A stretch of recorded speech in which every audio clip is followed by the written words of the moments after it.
Watch him throw the ball, we gon' pick it off. You gon' let him hit the hole or you gon' cut it off. You gon' play through fourth and long or you gon' punt it off. Your defenders, heavy hitters, put your pads in. Don't be looking for the ref to throw no flags in. Keep the helmet on, keep the cleats tight. You the type to want to win by any means, right? You should look alive. This is Trap or Die. Yes, sir. Welcome back to another episode of Trap or Die Podcast. I'm your host of the Trap or Die Podcast, Mual. The fellas is on the way, AJ and Dre. Hey, Chef Dre, I see you in the building. What's up, the virtual building? What's up, player? Cap 78. What's up, player? HTTI. Yes, sir. Let's get the administrative items out of the way. Benz, what's up, player? If you are watching live, as always, we definitely appreciate you tuning in. Hit us with that like button. Hit us with that subscribe button. We definitely appreciate that.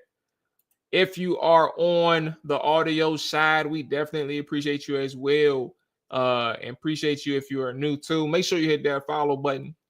Make sure you hit that the rating and review. It's free to do so on that aspect to show your support that way. And it takes 10 seconds.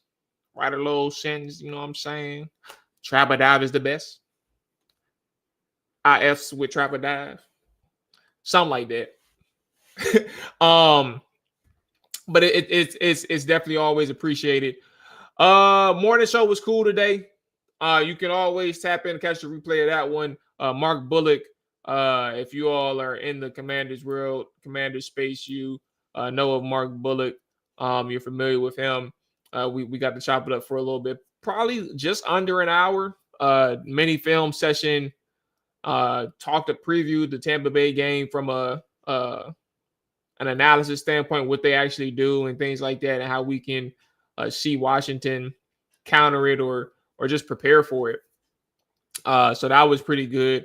Morning shows go by a little bit. The time flies by, but I didn't realize how long I'll be on during the morning shows. So shout out to all the morning trappers that tap in and is enjoying the content from that regard, the conversation and things like that. That's been pretty cool. Today on the show we have, oh Lord, I backed out of the Today on the show, we have Jon Ledyard coming through. He's going to preview the Tampa Bay Buccaneers on the Tampa side. Jon Ledyard. You know what's funny? I remembered. That's why I reached out to him. I remembered him. It was like a few years ago. I think he was on the Draft Network.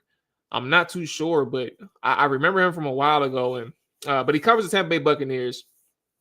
He's covered the Pittsburgh Steelers as well, but has familiarity with both teams in terms of just the coverage of them from an in-depth standpoint. So we'll be able to talk with Jon in a little bit, get his thoughts on Tampa Bay and what Washington is up against in the 2.0 version, given that we played them 17 or 18 weeks ago now. So that'll be interesting. The fellas are in the building now. AJ and Dre, what's up, players? I said players. Fellas, what's up? How y'all feeling? It's good, man. Player. What's up, players? But everything good, man. I see everybody in the chat. Kevin, Jay, Tizzy, Monty, all talk, Hulk. Yes, sir. The choppers in here. All right, let's get to the game. Let's get into what we've all tuned in for and congregated for. The Tampa Bay Buccaneers host the Washington Commanders, 8 o'clock Sunday night prime time slot for Jaden Daniels in company. From an injury standpoint, last I checked, and I'm gonna check one more time. Jeremy Chin, full go. Brandon Coleman, full go. Jaden Daniels, full go. Marshawn Lattimore, full go. Jordan McGee, full go. Kosi Yankov, who I forgot honestly was on the team, full go. Frankie Louvu, Cornelius Lucas, Tyler Biotis, John Bates. They are all limited on Thursday. We'll have one more practice on Friday to kind of get a final understanding of where they are. But it's good that Marshawn had 2 back-to-back full practices, and that's kind of an encouraging standpoint. That's a pretty encouraging thing to see for him trending upwards. I did think that he was going to play, but the practice report in itself, good to see that it kind of coincides with that. Do y'all want to take the floor first with a burning question, or should I go ahead and kick things off? I think, burning question would be, do you think that Washington's offense on Sunday, running game wise, will eclipse 100 yards minus Jaden Daniels' efforts? So meaning, will the running back solely eclipse 100 yards total rushing? Honestly, that's a good question, but I also think that I don't give a damn. I don't give a damn if they do it or not. I think this is one of those games where I actually, part of the morning show is like, I don't care how it gets done on the ground. If Jaden got to put the team on his back, like from an offensive standpoint, then so be it, and we'll focus on the run game in the offseason. I know you asked a specific question, so to your specific question, I have a hard time really seeing, even if they get a second chance at this defensive front, the running backs being able to tote for over 100 by themselves. I think what's important though is having a healthy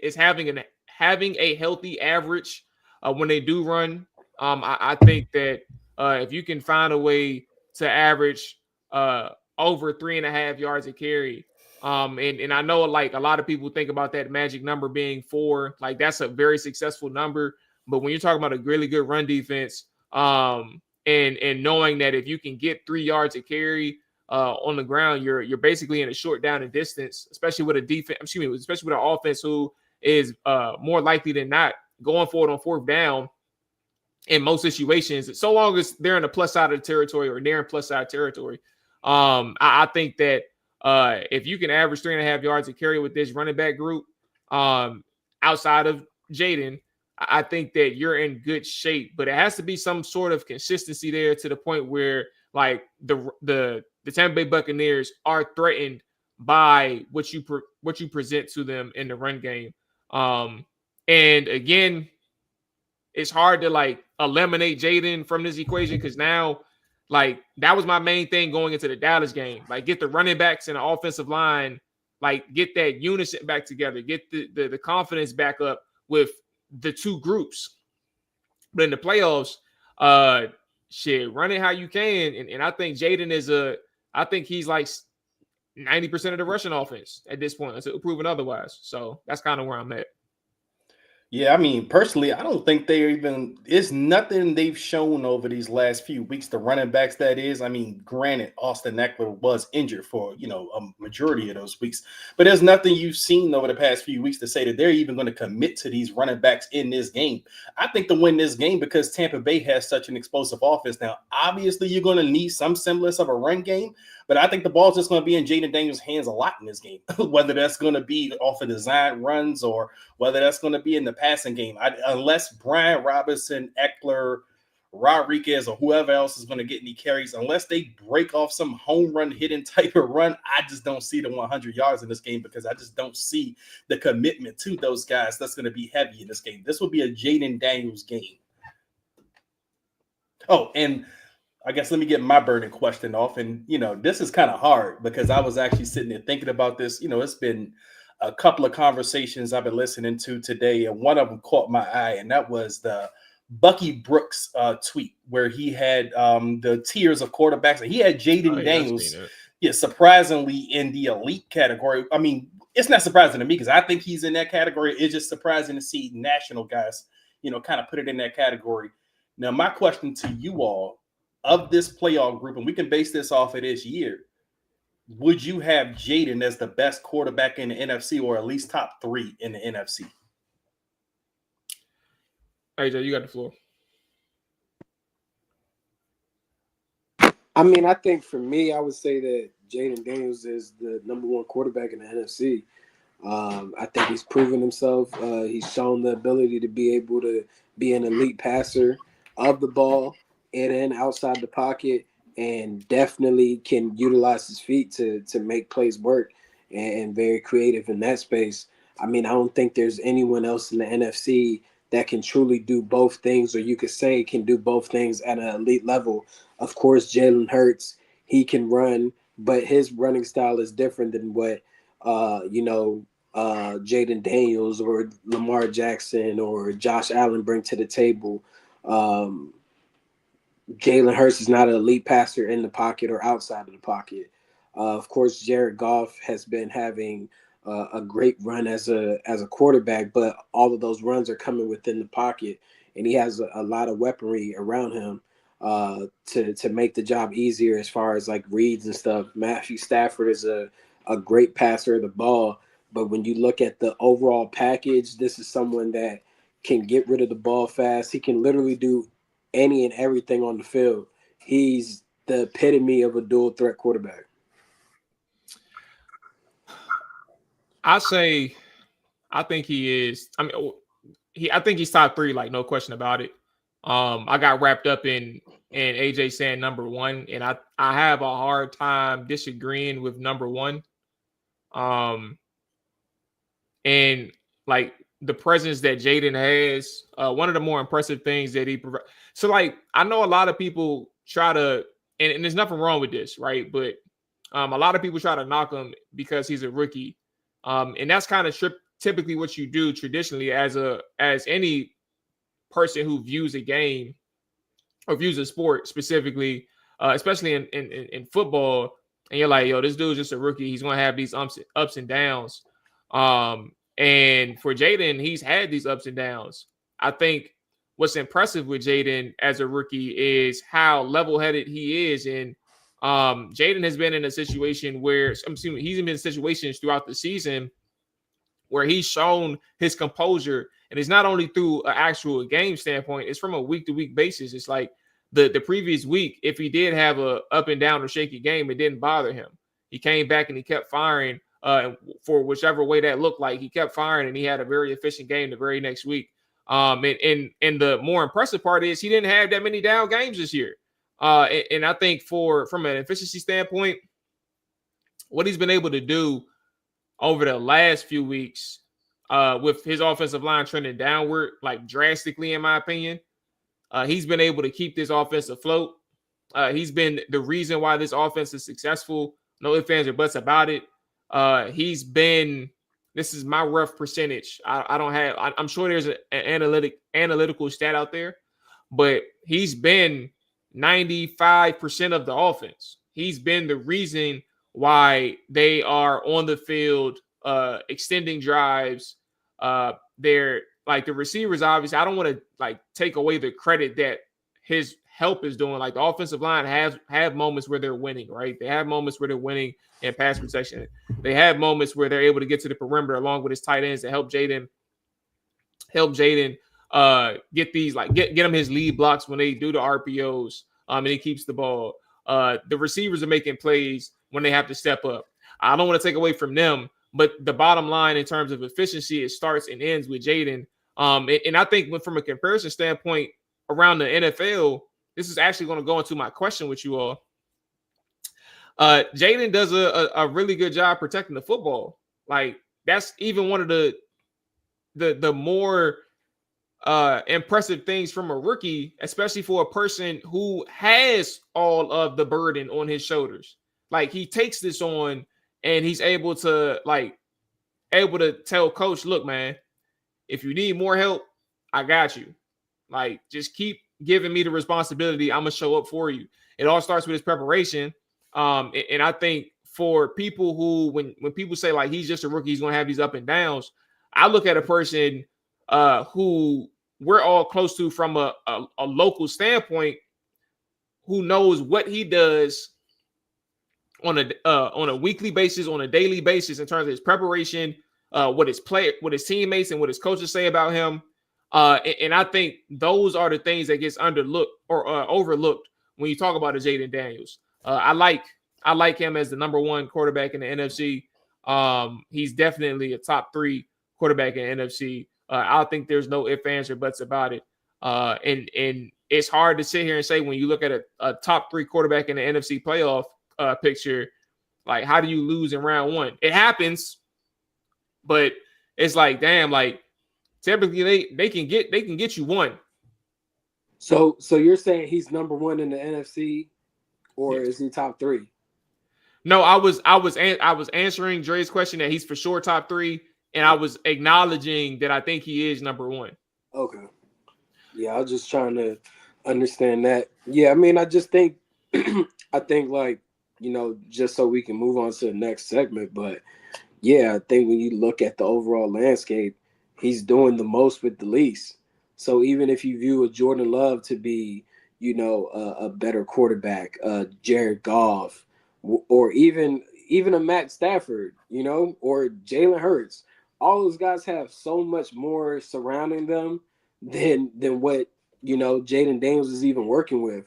So it's like once they even get the opportunity to truly build up the roster and put more guys that fits his personnel style and traits, I mean, the sky's the limit. You're talking about an MVP of the league. Forget just the NFC.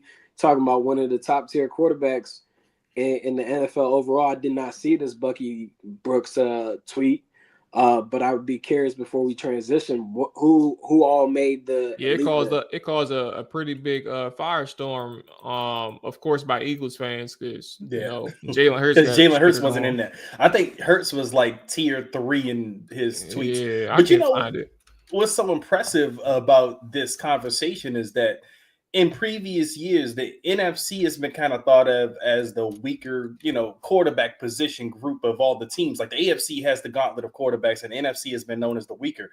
But this year, the NFC, everybody in that group could play, and they have been playing good this season. Like every team that's in the playoffs in the NFC has a quarterback that's playing good.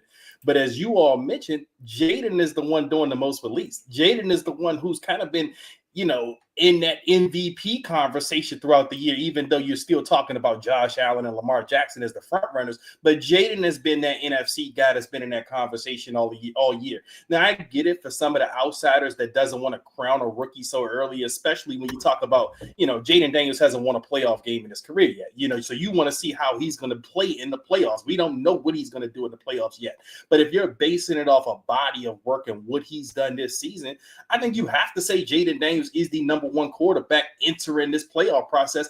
And I do think that he probably puts more fear into the hearts of the defensive coordinators in NFC outside of the other quarterbacks that we're talking about, just because he is the system. Jaden is the team. Like, you know, he's the one that's putting these guys on his back, whereas everyone else, you still have to worry about multiple guys. You know, you got to say, I got a game plan for Saquon Barkley, or you go for the package. You're talking about Josh Jacobs and, you know, so forth. But when it's Washington, you're talking about game planning for Jaden Daniels. And I think he's the scariest quarterback entering the playoffs.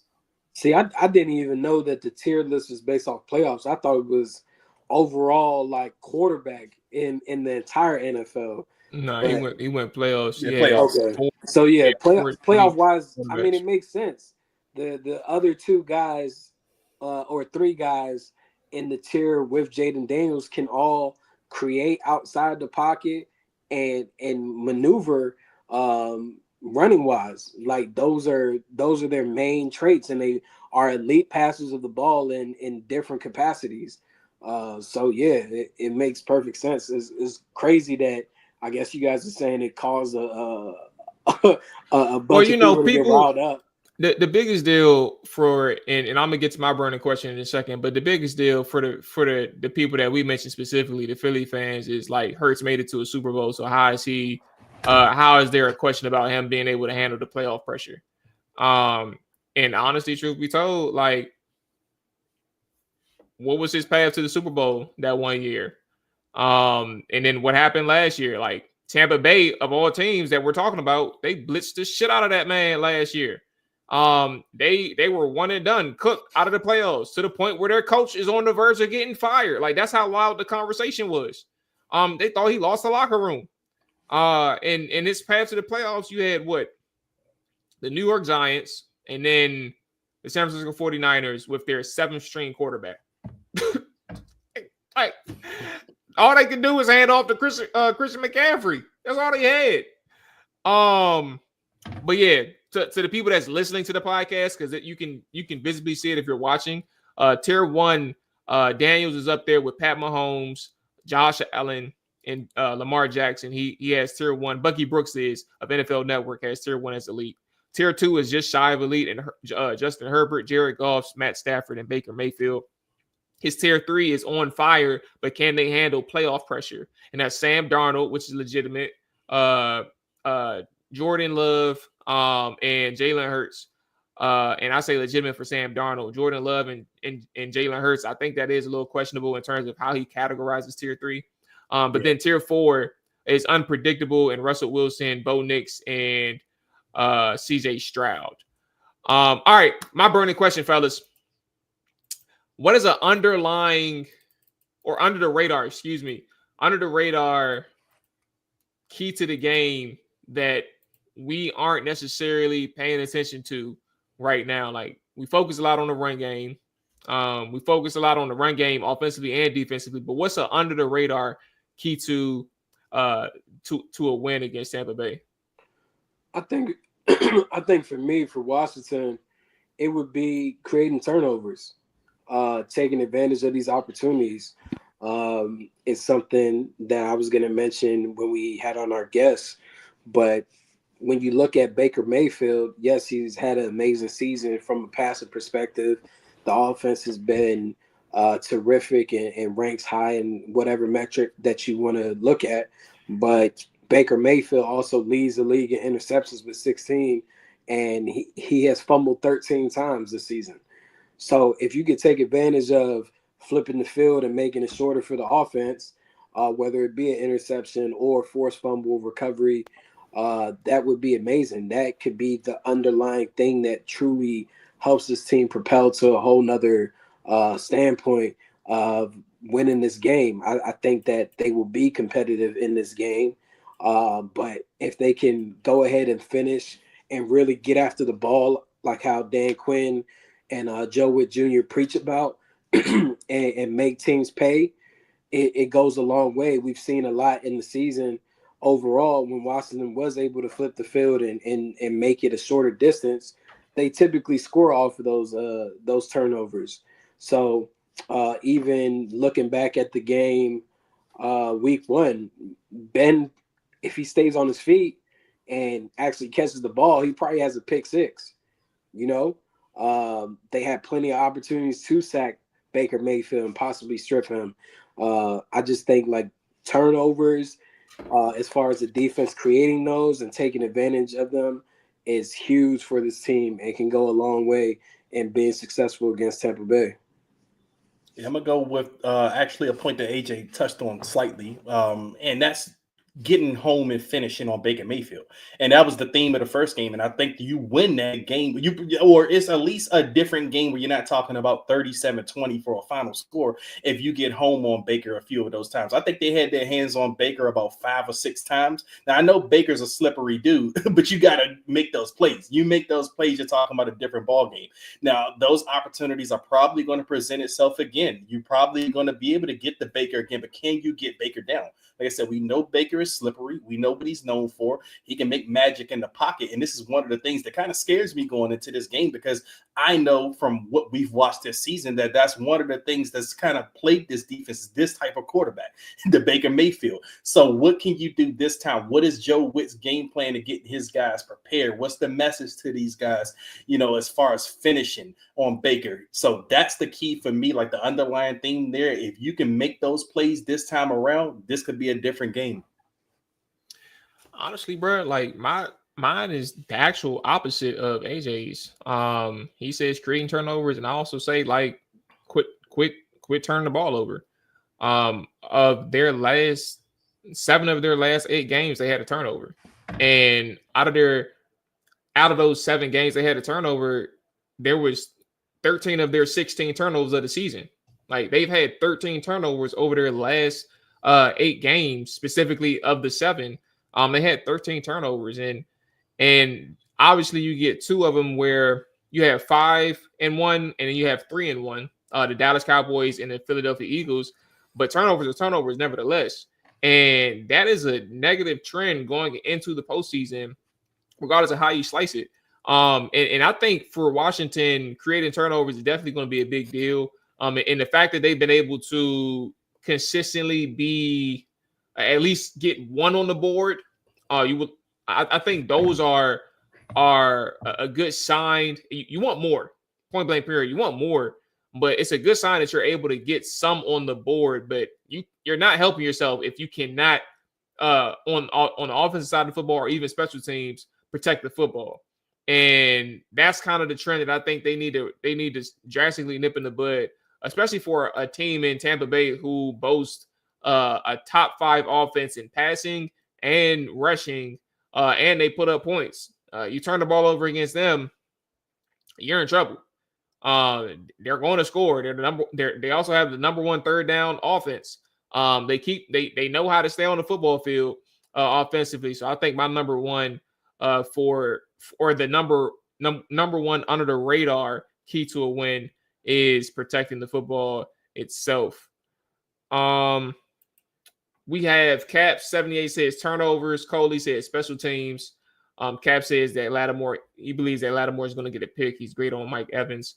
I think that is a very good point on terms of Lattimore and Mike Evans, that battle. Benz mentions limit the penalties. I think that all is important in terms of like just the procedural things, limiting penalties. I mean, 10 penalties against Atlanta, still find a way to win. That's incredible. All right, let's go ahead and hit a break. Let's talk about Underdog Fantasy. And after that, we should be hearing from Jon Ledyard. Let me tell you about Underdog Fantasy. Underdog is the best place to cash in on all your takes during the playoffs, which players are going off and which ones are going ice cold. With over 5 million happy players and $2 billion won, Underdog, first off, let me get a couple of that $2 billion. All I need is like a 6-figure. Saying I ain't too picky. Maybe even 5 figures. Yeah, let me get 5 figures. But with $2 billion won, Underdog makes it fun and easy to cash in on all your favorite athletes' performances. With their pick'em game, you can win up to 1,000 times your money just by choosing higher or lower on player stats such as passing yards, touchdowns, interceptions, and more. They've got all your favorite leagues, teams, and stars to choose from. I tell y'all about the air raid and I tell y'all about the red zone rush all the time.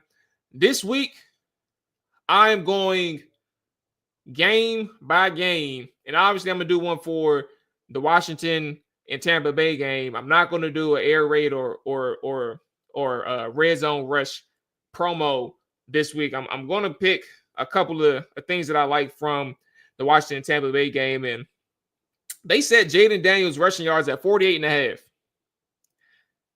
I ain't even worried about his passing yards. I'm going higher on his rushing yards. I think he can get you 49 minimum. I like Baker Mayfield.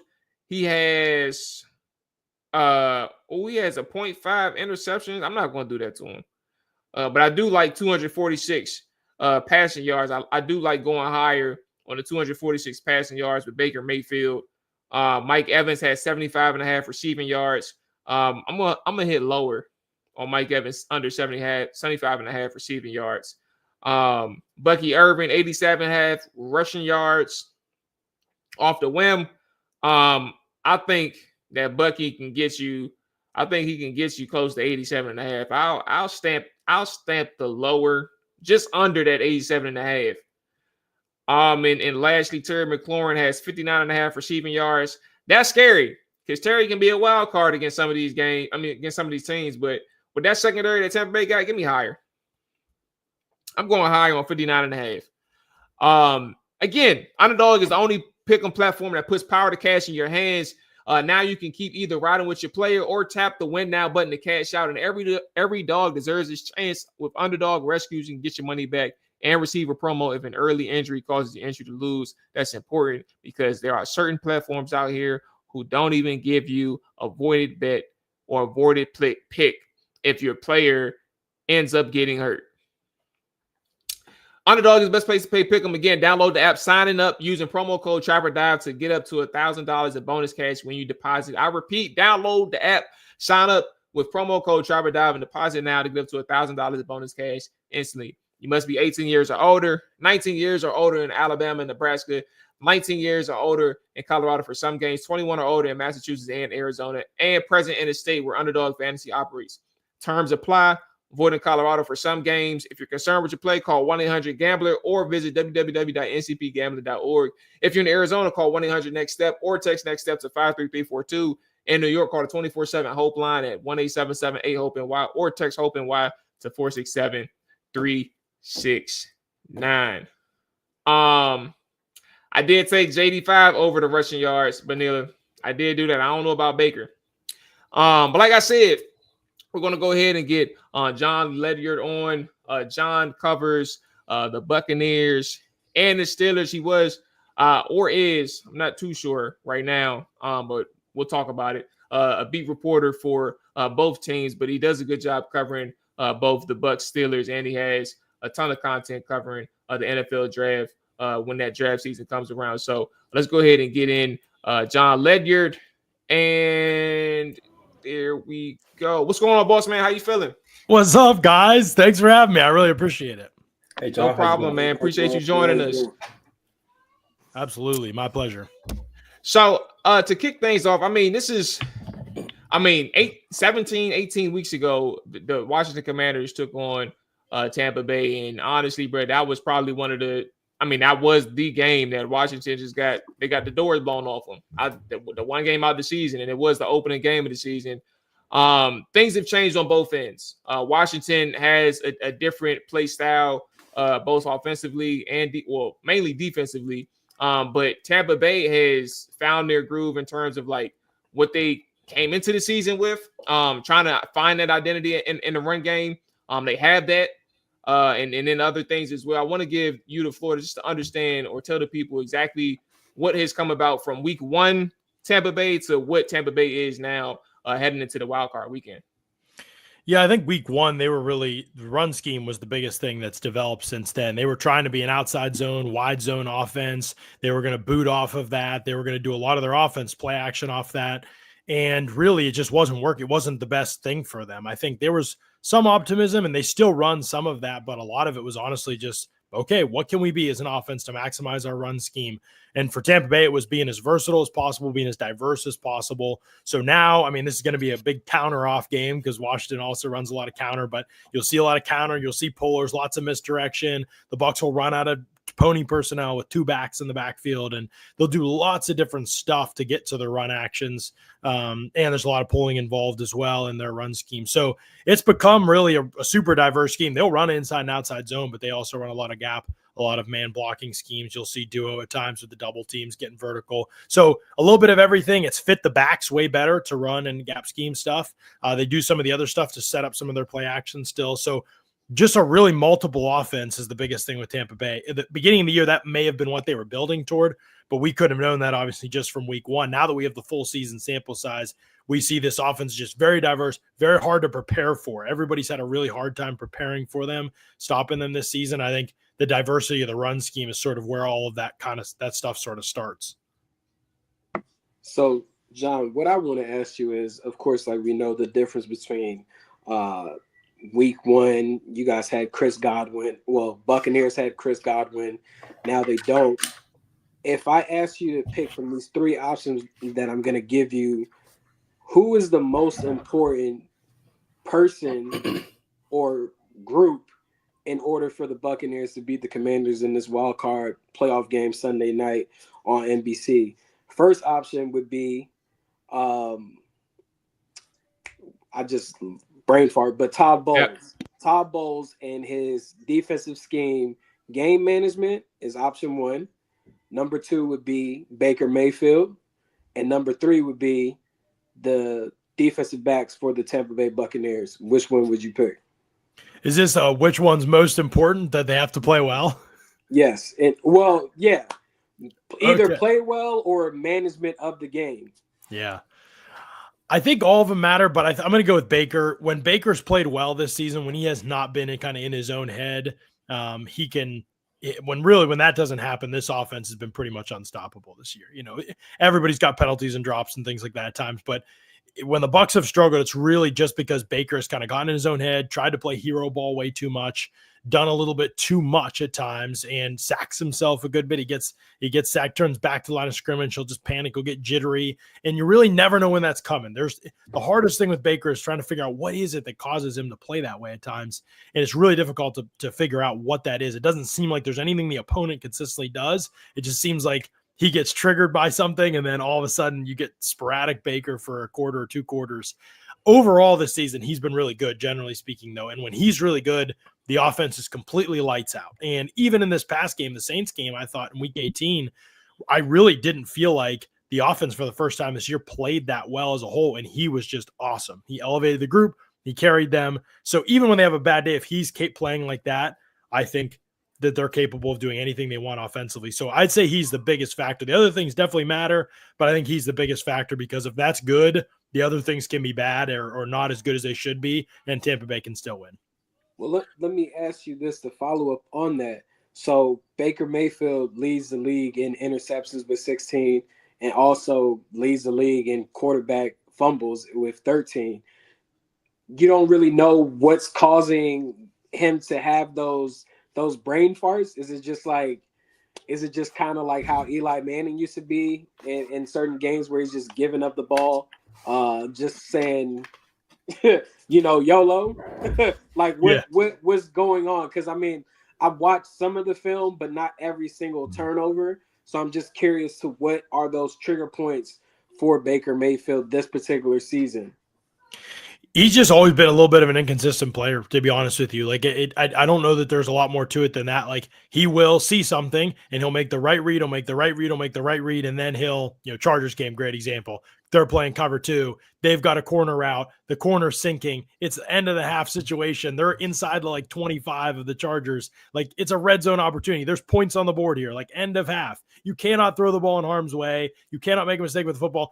They're obviously going to be sinking and defending the goal line. They've already conceded a field goal at this point. You just have to understand down distance situation where the opponent's going to be. He tries to throw this corner out. The corner's sinking on it. The corner and the safety end up hitting each other, and it's incomplete, but it was a dropped interception. It should have been picked.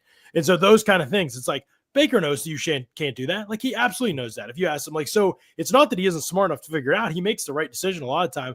But there's just random moments in the game where you're like, what are you doing? Like, that's not something that you would be taught in high school, not to throw the corner out in that situation. So it's stuff like that just kind of, I've always said this about Baker, going back to when he was in college. He likes chaos. Like he really enjoys playing in chaos. He feels like it brings out the best in him. And at times it does. If you watch the Saints game, he took off on a bunch of runs. He broke some tackles. He took some shots. He's all fired up. He got the rest of the guys fired up. There is a galvanizing style of play to Baker Mayfield that is a part of who he is at his essence as a player. That also has its downside. And sometimes when opponents tackle well, when they kind of know what to expect from him, when they bring him down in the backfield and they aren't allowing him to kind of get hot in that sense, it can work the opposite way for him where he gets too wound up basically. And he will try to press and he will force things a little bit.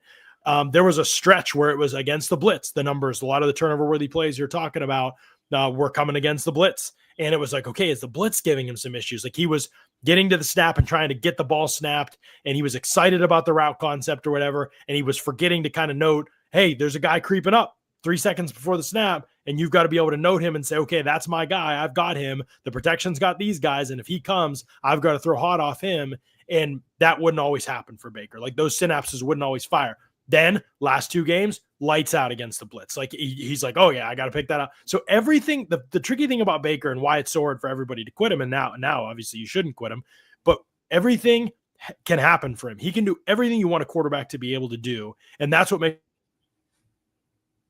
the table. He can scramble and run. He can lead. He's everything you kind of want from the position, but it's just not quite as consistent as the top guys in the league. So for a 4 quarters, he can look like the best quarterback out there. But if you've got the larger sample size, he's always going to have a few, what are we doing out there? And that's the reality with most quarterbacks that aren't that top tier. He's, I think, in that next group, but there are some games where make you really pull your hair out because when he starts making mistakes, he can really kind of unravel a bit, and it takes him a while to get kind of collected again. So it really isn't much more than that, in my opinion. Just from watching him, it's a little bit hard to predict. There isn't just one thing like, oh, if you pressure him, he's been great against pressure at times. It's been great against the blitz at times this year, but kind of where his mind's at on a given series is kind of how things will go.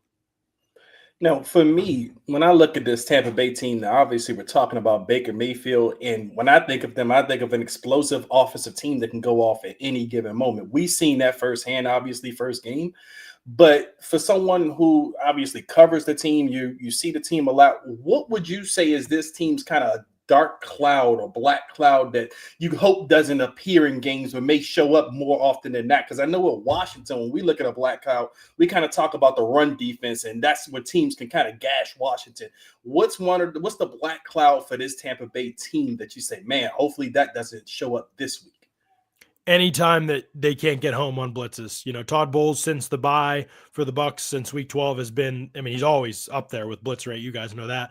But he's been blitzing more than anybody else in the league. It's not even close. And on third downs, long and late downs, passing downs, those kind of things, the blitz rate is through the roof, like one of the highest we've seen in the last 10 years. He is just bringing it. He's coming after people. He doesn't believe they can get home with 4, and there's mixed results with that. Washington's offensive line has certainly played above what I thought they'd be this season. And so, maybe he doesn't believe that going into this game. Go back to week 1, he blitzed Jaden Daniels, I think, almost 60% of the time. I don't know that he'll blitz him that much this week, but he very well might. Like, he's really going all in. And now, to be fair, the offenses they faced since the bye week over the last several weeks of the season have not been top-tier offenses. So I think there is a sense with Bulls, I can just overwhelm these guys if I tee off. I can overwhelm the quarterback. I can overwhelm the passing attack. I can overwhelm these lines if we're just teeing off, and they don't know who's coming. They don't know who's dropping, those kinds of things. So he's really just spammed it. It's been like just going to it until it breaks another team. First half against the Saints, they got cooked. It wasn't good. And then second half, you fast forward to,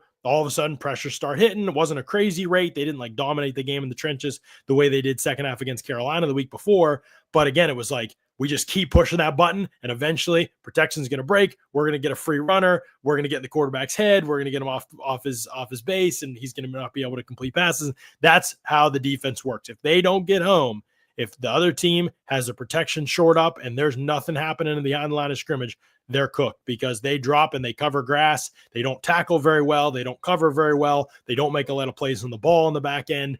I don't even think their players are not that talented. They just don't really execute the system that well. And that's been the biggest frustration this season.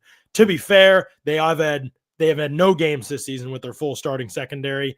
They won't have them in this game either, but Winfield and Dean could be back, which would be big. Tyke Smith, Zion McCollum, they'd have 4 of 5. Jordan Whitehead got in that car accident, unfortunately, and he won't be available. So 4 of 5 in the secondary is way more than they've had in most games this season. And so if those guys are really healthy, that should help the cause. But it's still, even when some of those guys have been healthy, nobody's having a real great season back there. So they really are, they're so dependent on when that pass rush gets home.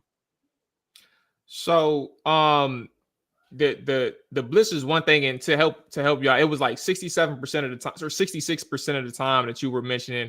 It was something I actually looked up, trying to track some information about the Buccaneers from Nate Tice. He said that they blitzed 66.7% of the time since that on late downs since the bye week. So that's what the highest since 2019, I guess, with the Ravens. He's saying. So that's pretty remarkable. I think from Washington's standpoint, if I was to ask, because that was going to be one of my questions, if I was to ask something about just your pass rush generally, this offensive line for Washington has trended downward for at least a month and a half now. And while you mentioned, the teams that they went up against can kind of contribute to the idea of blitzing heavily, I look at this offensive line for Washington, and I think that if that's the case in terms of the factor being the teams that you went up against, what's the odds that you trust the Yaya Diaby and the defensive tackle that I'm drawing a blank on that you all got back from injury, who ended up yes, he ended up leading the team in sacks. And obviously, Vita Vea, which I mean, he's just strong as shit. So he can do what he got to do. But what's the odds that things do change a little bit come postseason, where he tries to counter the idea of Jaden being able to kill him with his processing, but also his scramble ability, and just say, I'm gonna rush my 4. I might rush 5, but I'm gonna rush my 4 for the most part, and I'm gonna trust my guys in coverage, especially against a secondary who just isn't, I'm assuming a receiving corps, who just isn't necessarily as strong as other receiving corps out there. Yeah, it'll be really interesting to see what he does. I mean, Bulls had one of the greatest one-off game plans I've ever seen in the Super Bowl against Mahomes, where he went from this guy with this super heavy blitz tendency to barely blitzing Mahomes at all in the course of that game. Like it was like a couple times, and that was it throughout the course of the game, and it really threw Kansas City off in terms of what they did defensively. So he is capable of those one-off game plans you don't expect in those situations. But I mean, in his druthers, Bulls would absolutely, he wants to come after you. And so that's who they are at their core defensively, I would say. Having said that, I agree with you about Washington's offensive line. They've trended down a little bit, and maybe it was above your heads for a while, just to be playing that way, given some of the fact that like there is some guys here that I think you wouldn't consider throughout the course of their career, like as high-end starters. But I still think Wiley's playing pretty well. I think Cosme's one of the more underrated players in the league. He was on my second team All-Pro, I think. And obviously if they get Biotish back at center, which it seems like he was trending in the right direction from what I saw, that's a big deal. Dieter's really struggled. And so that I think is a big step in the right direction from them. What Dallas did was interesting, and this will be whether Bowles watches that tape, and he and Zimmer are sort of cut from the same cloth. They're a little bit similar in their approaches in some ways. And he might watch that tape and see how they attacked Nick Allegretti and think that there's some things he can really do there, some pressure points he can really push. Not having a Micah Parsons hurts for sure. Like you're not going to be able to replicate the exact stuff that Dallas did. But I mean, if you look across the season, Dallas, if you don't count that week 1 Bucs performance, because it was the Commanders are such a different team, such a more dangerous team. Daniels is such a more dangerous player. Since that point, I would say Dallas has been the team that defensively, at least, Washington ended up putting points in that first matchup, and Daniels didn't play the whole way in the second matchup. But I think Dallas just made them a little uncomfortable with their approach, some of the things they were doing defensively. I don't think Washington was as settled. So if you watch what they did and what Pittsburgh did against Washington, I think you start to say, okay, maybe there's a game plan here. There's a formula to follow to at least slow these guys down. Now, the concern with Tampa is that Daniels is such a special player. And even in that week 1 matchup where Daniels, I thought, had some chances and didn't pull the trigger as a passer, even when that doesn't happen, he's such a dangerous player with his feet. The Bucs had such a hard time containing him, even in week 1. It didn't end up hurting them on the scoreboard really, but he got out of the pocket. He ran, he took off, he did all kinds of stuff with his legs. It was just his arm that he didn't pull the trigger on some throws that were there.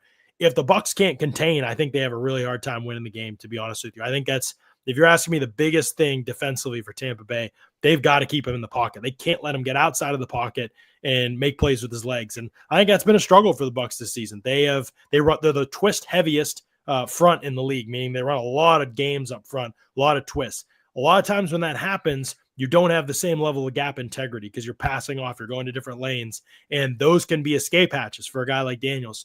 So Bulls is going to need to kind of decide, you do that against Detroit. Everybody, how did the Bucs beat Detroit? How'd they beat? Well, watch the game. They were twist heavy all the way across the board on Detroit's offensive line. Why? Jared Goff can't move. He's not going to make them pay if they get out of those rush lanes at all. This game is a lot different, right? If you try and do that against Daniels, I think he's going to see some of those things. He's going to take the cracks. He's going to take off. And the Bucs haven't tackled well in their back seven, and they don't have a ton of athleticism, to be honest, even at the second level. So that's the thing I'd be most concerned about Tampa Bay. I would be setting up my entire game plan this week, my pass rush, my blitzes, everything would be, how do we keep Daniels in the pocket? How do we not let him get on the edge on us? How do we not let him get through the A-gaps on us and get out in space where he can really kill us? Because I think if they can do that, offense for offense, drop back offense for drop back, I think they like their chances. I think Daniels could be so special that may end up backfiring on him even. But if you let him out of the pocket, if you let him get to second reaction throws and make plays with his legs, I think you really don't stand a chance defensively. So, John, as I sat here and listened to what you were saying in regards of that, and Jaden Daniels being such a dangerous player for how Todd Bowles calls his defense, and especially how he's been trending with blitzing at a high level. Do you think that Washington ends up beating Tampa Bay on Sunday? What's your prediction in that regard? Because it seems like you're very high on Jaden Daniels, the quarterback and the player, and the intangibles that we've witnessed, from week 1 to week 18, and now making his playoff debut. I'm just curious to know how you feel in regards to this matchup. The Daniels will be the story if Washington wins. His poise is the most impressive thing about him. Like, I just don't think they're out of any game because of his disposition. Even the game, if you go back to week 1 and you watch that game, he played horrible. Like, he just wasn't very good. It was week 1, and I was like, he's a rookie. It's fine. Like, he'll come around. It didn't matter. Like, watch his demeanor at the end of the game. I said it on the show after the game. I was like, I don't know if this guy's gonna be any good or not, but he is unfazed. Like, he didn't play well. The team got whooped, and he's at the end getting his helmet ripped off, getting into the end zone on a short, meaningless touchdown, and he's like smiling, and he's just like, after the game, he's just like, yeah, I'm ready for the next challenge. Like, that was great. Like, get my feet wet. He just is so unfazed. I think that's the difficult part if you're Tampa Bay. Like, is their defense good enough to go 4 quarters with a guy like that? That's going to be the real test. Is their defense mentally tough enough after the season they've had? Frankly, not a very good one by their defense to go 4 quarters with a guy that's built like that mentally. I think talent-wise, Tampa Bay is superior to Washington. I don't know that it's super close, but Washington has enough really the high-end pieces for Washington, I think, are still good enough that they could cook Tampa if it comes to that. They have had a demeanor about them all season that I think you have to be you have to give them respect for being able to be in all the situations they're in. I mean, to finish as a 5-loss team going into a year, which most people, myself included, thought they could very easily be a bottom 5 team in football. That doesn't happen. That is so abnormal for the general public to believe, yeah, this is a bottom tier team, and them to prove that they're closer to the other end of tiers in the league. So you just have to respect the disposition, the edge that a team like that has played with, because while we may have been a little bit wrong on the talent level for a team like this, that wasn't the story. It wasn't like, oh my gosh, everybody on the team ended up being an all-pro and we just didn't know. And, no, like, they still have holes, but the coaching has been good enough, and the high end, the top players, McLaurin and Daniels and Cosme, some of those guys have been good enough that you start to believe and you start to be able to execute high level and not beat yourself. And then all of a sudden, Tampa makes 1 or 2 mistakes, and Tampa's done this season, and then Washington's in the game. So, picking the winner, if you're asking me, I do think Tampa. I agree with the line. I think Tampa's favored by 3. I think they definitely should win the game, but I think Washington's so tough that it wouldn't be a game I'd feel comfortable betting on. Let's put it that way. My last question, and I just wanted to ask, how healthy is Tampa Bay entering this game? I know you mentioned Jamel Dean and Antoine Winfield, who's missed a couple of games lately, but then I know Cade Otton on the other side of the ball has been, questionable. How healthy or how good do you feel about them entering this week health-wise? Yeah, I mean, I think they're about as healthy as they've been this season. It's still not perfect. They're, going to be without Whitehead, one of their starting safeties. Frankly, he's not played amazing this season, so I don't know that that's a huge negative, but Mike Edwards, their other backup safety, might also be hurt, and they just haven't been able to find consistent safeties. I mean, they've played like 5 guys at safety this year. It's been completely ridiculous. And then obviously no Godwin hurts. Everybody else, I think, Izzian's been a decent backup safety for them. I don't think he's going to play in this game. I think everybody else should be healthy. I think Otton will play. I think Dean will play. I think Winfield will play. So it seems like guys are moving in the right direction.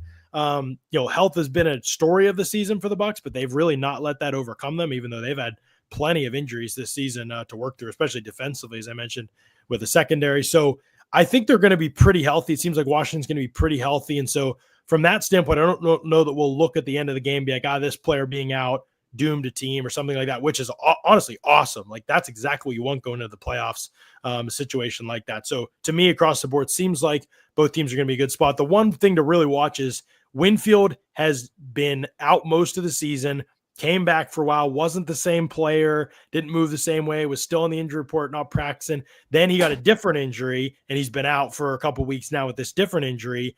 but perhaps that initial injury got to heal up. And when he's healthy, he's an all-pro type of player, but he hasn't played like that at all this season. He got hurt week 1, and we haven't seen that version of Winfield at all this season. So I'm really curious to see what kind of shape he comes back in, how much of a difference maker he looks like he is in this first game back, because it's been sort of a quiet season for him after, the year before. People like, is he the best safety in the league? And then this year's just been pretty quiet. So he'd be the one that I'd say I'm really curious to see if he's just technically healthy enough to play, or if he's like back to being able to move like the Winfield of last year did.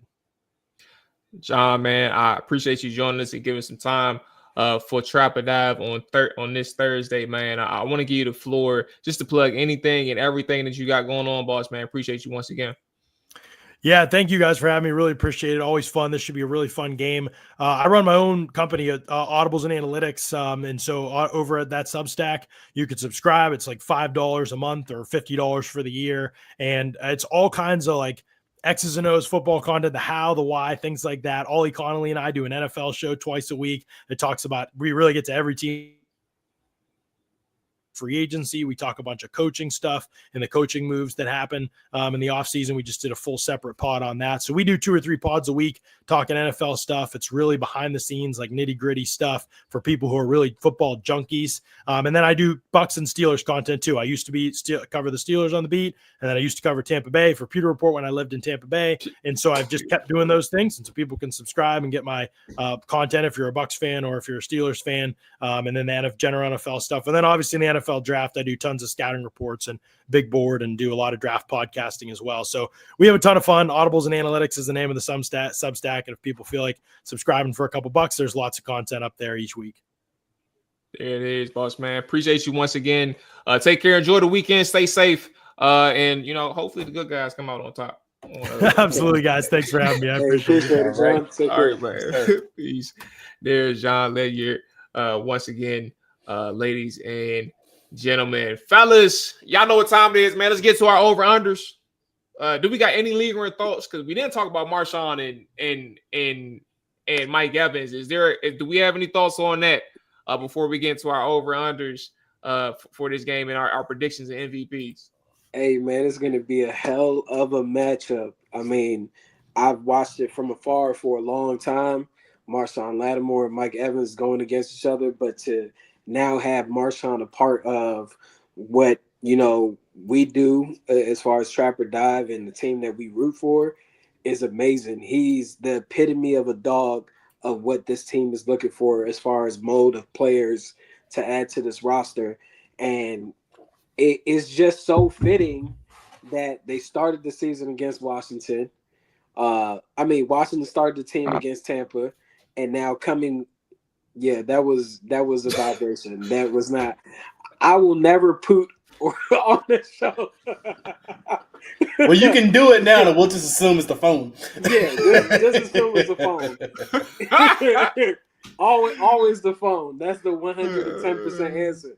But yeah, like Washington now went and got a guy in a Marshawn Lattimore to bring that dog out of that secondary, and it's only fitting and for how the story to play off and even the trade for the matchup to be Marshawn Lattimore against Mike Evans. He's going to travel with him. Like, it's going to be crazy. I just hope that Marshawn keeps his composure to not get ejected from the game. But I'm excited about that, man. I think we're in for a hell of a matchup Sunday night. I feel confident about what can happen. But, yeah, I think it's going to be interesting. Man, I tweeted the other day. I said, Marshawn is not missing this game. This is before he even had a full practice on Wednesday and Thursday. I just knew he wasn't missing this game. I mean, for one, it's the playoffs. And then two, it's your arch nemesis. Like, you're going against Mike Evans, the guy you've had this long standing. That's your op. Yeah, you know what I'm saying? Like, on site. Like, it's Peter and the Big Chicken time. So, you know what I'm saying? Like, he lacing up. He's strapping up for this game. It's going to be exciting to watch. I mean, not even just that battle, but man, even on the other side, like Mikey Sanderstill against Jalen McMillan. I mean, that was a battle in the national championship last year, Michigan and Washington. So, you know, I'm excited to see the full arsenal in the secondary. You know, just the different battles. Again, we didn't have that type of player with Marshawn Lattimore the first time around. And not only that, it was a lot of those communication issues. You saw Baker was able to get some of those, you know, blown coverages for, you know, and you want to see how far along that communication has come the second time around. Like I said, now you got Marshawn in there, you got Mikey playing on one side. So, I mean, you got your full arsenal of players, man. It's going to be an exciting matchup on Sunday, and I can't wait, man. In the chat, we have Cap 78. Alton is a beast. He and Evans will be leaders in pass.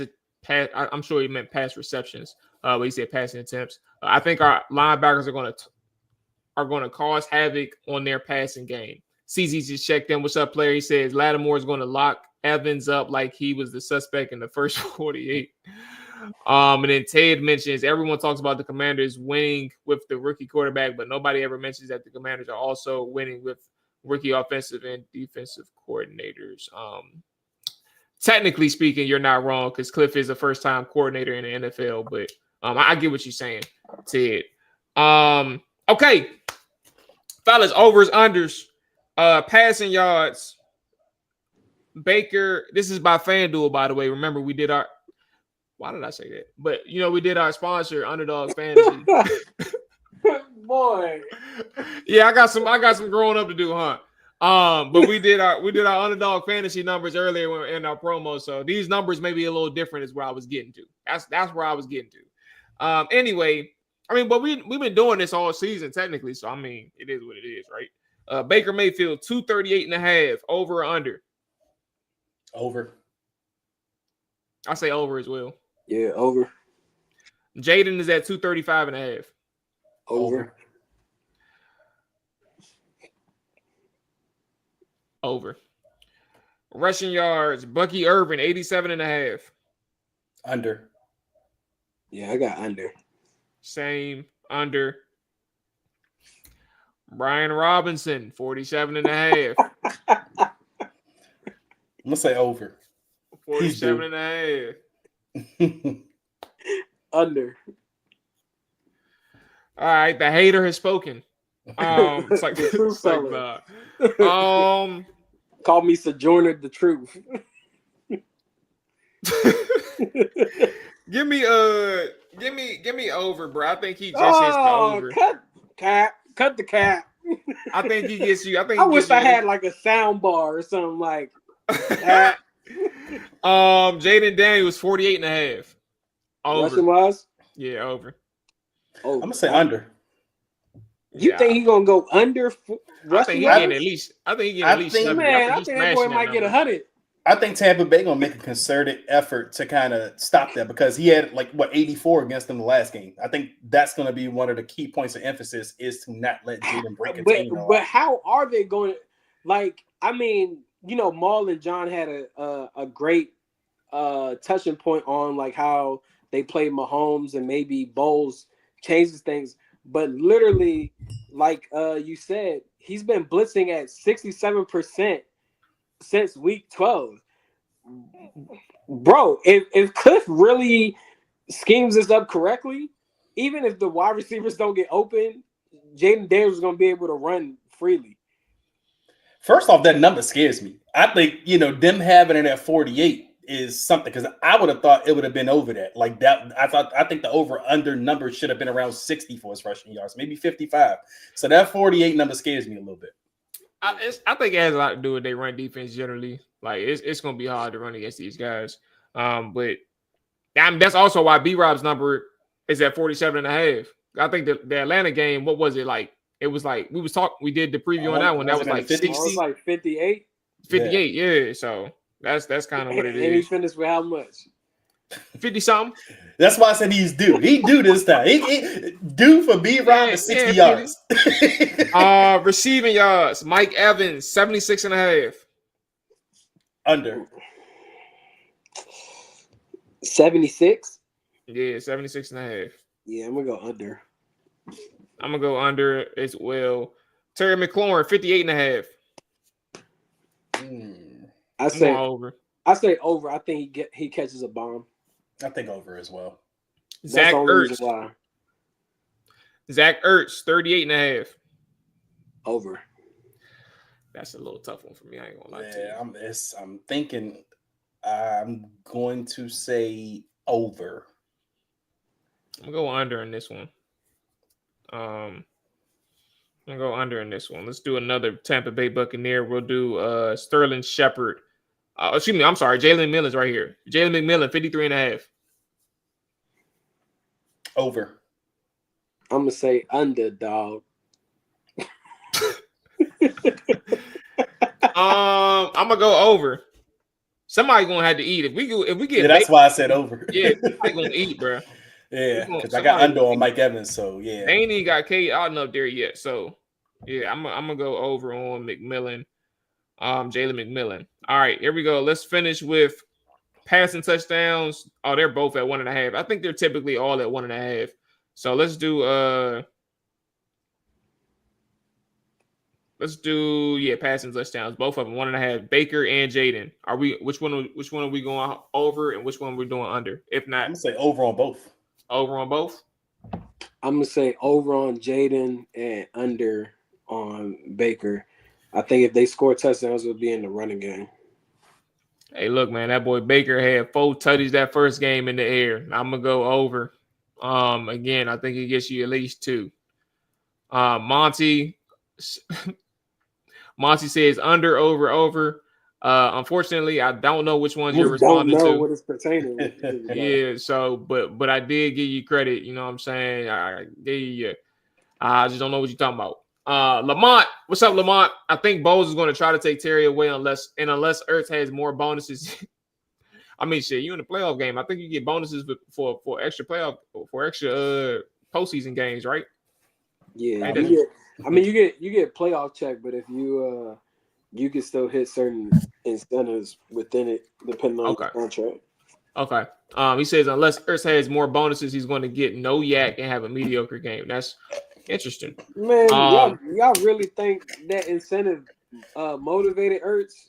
He's been playing for a long time and he's seen money. I think for Ertz, man, he's just so gladful to be in a situation that fits him. Because if you think about it, last year, I think he was on Detroit's practice squad. Like he wasn't getting no. His wife got money too. His wife, was she a professional soccer player? Yeah, something like that. That boy ain't thinking about that. Something like that. Now if you Geno Smith, you hitting for $3 million. Was it Geno? It was Geno and Mike Evans hit for $1 million or something, right? He had an incentive. I just don't know what it was. I don't remember exactly, but I know Geno hit for $3 million. Now that's different. Hell yeah, I need that. Let's get to our score predictions and game MVP. I'll start only because I did this earlier, so I already know where I'm going. 30-28 to the good guys. Washington gets the dub. I think it comes down to the last drive once again. I think that it's either going to be a game-winning field goal by Washington or a defensive stop, which is kind of hard to imagine, right? But I think it comes down to the last possession of the game. I think the MVP is Mr. Put Your Team on his back. I ain't got nobody else to go to. Jaden Daniels, there's that dub, bro. We moving at least to the division round off the backs of Jaden. Yeah, man. I got Washington 28, Tampa 17, MVP. I got Washington winning 28-17. And the MVP Jaden Daniels. I just think that Dan Quinn understands this. He's been in this mix for a long time. He's also went against a Todd Bowles team several times. He understands that he has a superstar in his hand at quarterback, and sometimes you just got to let guys relish in their moment. I think that Sunday night will be similar to Michael Vick's playoff debut against the Green Bay Packers. I think after Sunday night, we'll definitely get people talking about Jaden Daniels in a different light. national media wise. Not saying that they aren't already, but MVP vote hasn't happened yet. I think that you'll hear his name mentioned more with that. And yeah, I just like Jaden Daniels over Baker Mayfield, respectfully. I think that both of these teams have deficiencies, but overall, if you have to really break it down, like I asked John, who's the most important person for this team to win, he said Baker Mayfield. If I got to go Jaden Daniels versus Baker Mayfield, I'm rocking with Jaden all day, every day. I got 5 on it. You feel me? So that's my personal take on who will be the victor when we do this show 11:30 p.m. Eastern Time, Sunday night. Chop it down late night. Yes, sir. Sure. Hey, I think this is going to be a dramatic game, one of those Sunday night dramatic games, kind of similar to the Falcons game a couple of weeks ago, with Washington coming out on top. And I do agree with Mual. This is going to come down to the last possession, but I have Washington 27-24.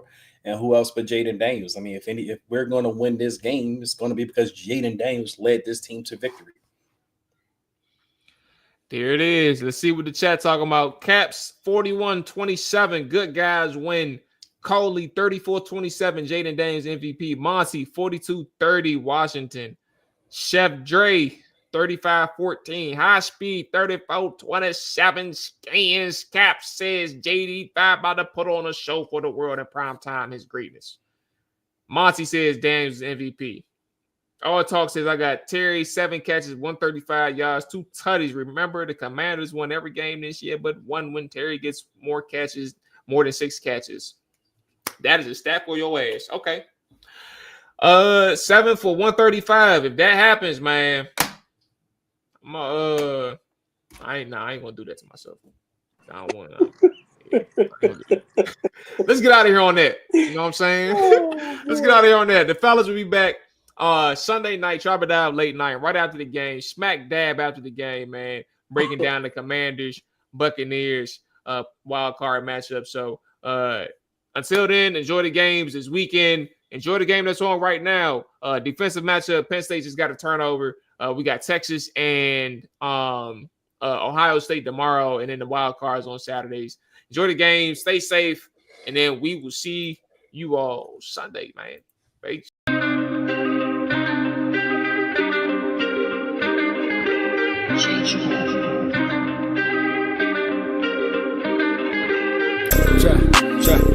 Chop it down, chop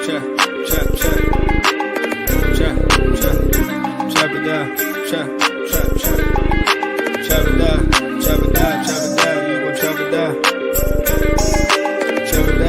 Chop it down, you gon' chop it down. Down, set, watch him throw the ball, man. We gon' pick it off. You gon' let him hit the hole or you gon' cut it off. You gon' play through 4th and long or you gon' punt it off. Your defenders, heavy hitters, put your pads in. Don't be looking for the ref to throw no flags in.